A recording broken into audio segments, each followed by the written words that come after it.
Good morning, goddammit. Piss and vinegar day 291. So, one of my family members was about to jump on Ozempic the other day, and I talked them out of it. And then I looked into it, and I was like, holy fuck. Like, everyone's on Ozempic now. Even fitness influencers, like, these freaks are jumping on Ozempic. And, like, side effects aside, fucking muscle wastage, kidney damage, a plethora of all these different fucking problems that come with it, rebounding effect. Um, the thing is, people who take Ozempic don't need Ozempic. They need a psychologist. Like, especially morbidly obese people. If you're 140 kilos and you're eating 6,000 calories a day, you are mentally ill. And you should probably get a psychologist. No hate, but that's the reality. The amount of calories that you have to eat to be morbidly a beast is insane. It almost takes discipline to be that fat. Like, even normal fatties, people who are just like a little bit overweight because we live in the 21st century and we eat like, fucking 200 calories more, too much than we're supposed to. And over, 3 year period, that's like 10 kilos of fat. After 3 decades, that's like you're fat, real fat now. Outside of that, like, even really like just kind of chubby, like slightly unhealthy fat people would have a hard time eating 6,000 calories. That's a supreme effort, dude. That's like professional strongman type of shit. What that is mental illness. The only way that your brain goes, let's eat 6,000 fucking calories a day, is if something went wrong during your childhood or something's wrong with your brain and you're trying to fill some sort of void with your drug of choice, which is food. And Ozempic is not going to fix that.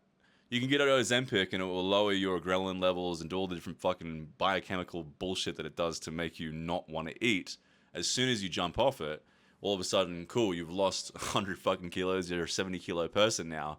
You go straight back to feeling hungry again, and you're like, whoa, you're telling me that I can't eat 6,000 calories a day now because I'm 70 kilos and my basal metabolic rate is 2,000?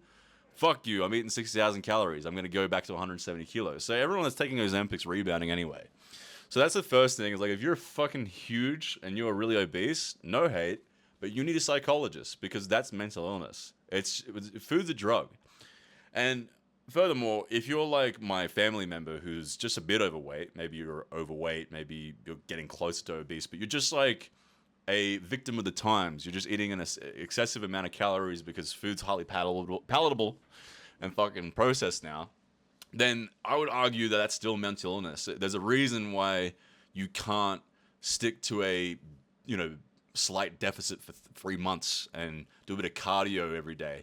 Like, these things are not that hard to do. And I'm not fucking blameless in this myself. I've been fat. I've been, like, pretty much almost obese and had a hard time losing weight.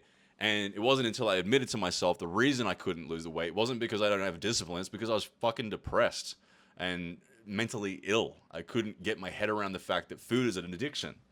The only difference between food and meth is when I eat a burger, I don't get in my car and run into a fucking family of four. But what it does do is increase massive amount of mortality in, well, it's the number one killer of humans in general is heart disease. Correct me if I'm wrong. It's at least up there. Maybe malaria kills out number one just because of how many poor people there are. But yeah, food's a drug and it's addictive as shit. And there's a spectrum. You can be a morbidly obese person and be just totally codependent on fucking eating 6,000 calories a day, which is insane. Or you could be eating a pernicious amount of calorie surplus every day and slowly getting fat over time. Either way, if you can't be thin and healthy and lean and, just generally not fat, there's something mentally wrong with you. You aren't as mentally ill as, someone on my 500-pound life, don't get me wrong. That takes, like, sexual abuse and all kinds of shit to... What the fuck is going on with the editing of this video? There's, like, a big red line. I don't know what's going on with these... this VHS fucking plugin to look more retro, because I can't stand new age YouTube fitness. I'm trying to be... trying to be different. Anyway, yeah, even if you're not, like, a 500-pound morbidly obese... If you're like 10, 15, 20 kilos overweight, consider that you might be mentally ill and that you need to look into your psychology. Maybe you need to, be a bit more introspective and look into your bad behavioral patterns, which comes down to psychology. Maybe you just need to get a psychologist and figure out what that is that's making you overeat.